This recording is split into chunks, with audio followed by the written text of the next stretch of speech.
Šiame filmuke kviečiu jūs kartu su mumis nuvykti į Santaros klinikos kavinę pietų. Nors maitinimo įstaiga save ir įvardina kavinę, bet aptarnavimo sistema labiau primena valgyklą. O su kavinė jos sieja tik aukštesnės nei valgykloje kainos. Žuvies frikadelių sriuba, kurią pats čia gali įsipilti, kainuoja 2,50 €, bet apie jos skonį kiek vėliau. O štai kitus patiekalus jau įdeda kavinės personalas. Kefyro stiklinė Santaros kavinė kainuoja 1,20 €. Būtų buvusi kokia išskirtinė proga save ir katinienę būčiau palepinęs spurgą ar bandelę, bet ir be saldėsių už šiuos 2 asmenų pietų sumokėjau beveik 20 €.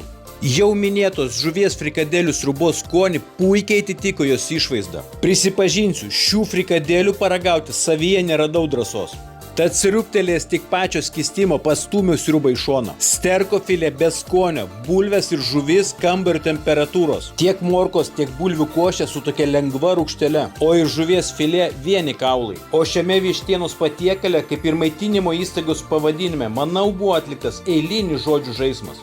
Tam, kad maltą vištienos masę su neaiškiu įdaru būtų galima parduoti brangiau, pavadinant ją kapota vištiena. Tad sumokėję beveik 20 € iš kavinės Santara išėjome alkani.